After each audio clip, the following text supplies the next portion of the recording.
If you would state your name, title, and what's the name of the business that you work for and where it is. My name is Chris Collins. I'm the marketing director for H&H Group Holdings and also H&H Solar Energy Services, and we're located in Madison, Wisconsin. My name is Dave Drapac. I sit next to Chris, but I manage the wind energy division at H&H. How many employees does your company employ? H&H Group Holdings employs about 50 in the office and about 200 in the field. Can you give us a little description of what your job is, how long you've worked there? I've been at H&H for 7.5 years. I do marketing for the company. I help with RFPs. I do project estimating for solar. I do project management. I do utility interconnection paperwork for people. I help with people with incentive paperwork. I'm kind of the staff photographer. We wear a lot of hats at H&H. So. Repeat the question. Okay. Describe your job, how long you've been there, what do you do there? Sure. So I manage the wind energy division. It's a division of 10 people. And I've technically been at H&H 2 months. Just brought over our group from another company. And the tasks of a manager just oversee, a pretty complex business. It's a pretty competitive environment right now, and so networking, getting out there to conferences, building relationships. This is a relationship kind of business. We've been around for a long time, and it's important to, as far as clients and customer relationships go, that keeps your business profitable, keeps your business going even through a down economy. So. How does what you do help reduce our dependence on fossil fuel? I don't know the exact statistics on how much solar reduces how much, coal or natural gas, but the more solar we install, the less CO2 goes into the environment, the less coal that gets burned, the less mercury gets put into the ground. So that's probably our biggest contribution. And as far as we do solar thermal systems as well, so the more of those that we install, the less natural gas that gets burned and the less fracking there is and things like that. So that's kind of our impact. What type of state and federal policies, say stronger renewable energy goals, power purchase agreement, federal renewable energy tax credits, would help you in your business succeed? Well, half of it is not only the type of policy, but the consistency of the policy, and something that's not just here for a year or two, but we see something, stability in any policy helps a lot. So that alone would go a long way.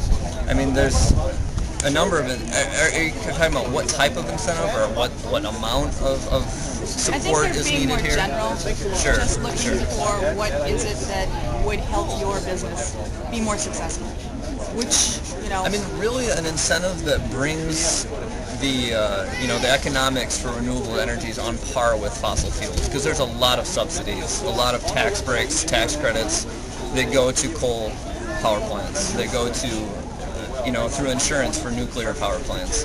And so basically any incentives that can basically level the playing field and get wind, get solar, biomass, geothermal up on with the same rules and the same economic incentives that the other technologies get. So, and there's a number of different mechanisms that comes in, tax credits.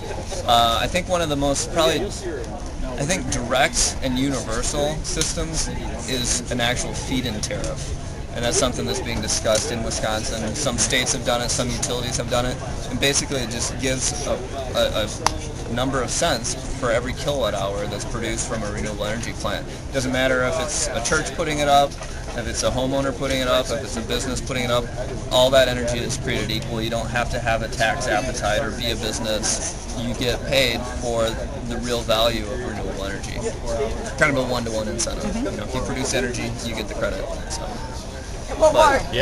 You covered it very well. It's all about the money. The only incentive we really have, the biggest one right now, is the Fed tax credit, and that's supposed to end in 2016. So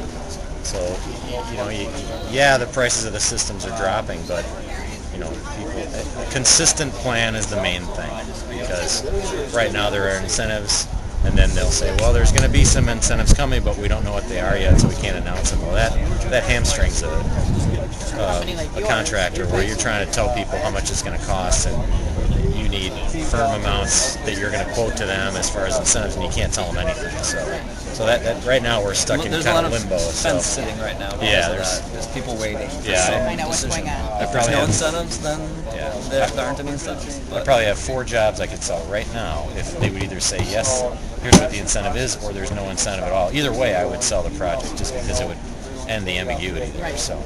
And back to the feed-in tariff idea. I mean, it's a concept. Again, it has been used in some states in the U.S. and some utilities have offered these.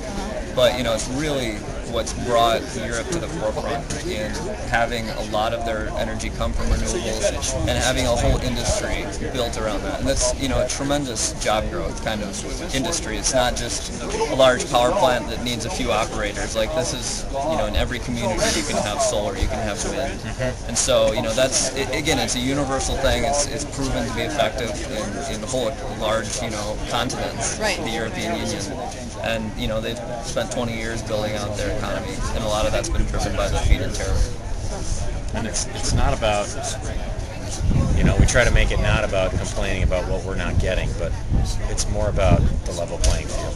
Hey, wait a minute, if the fossil fuel companies are getting subsidies, well, everybody knows they're out there.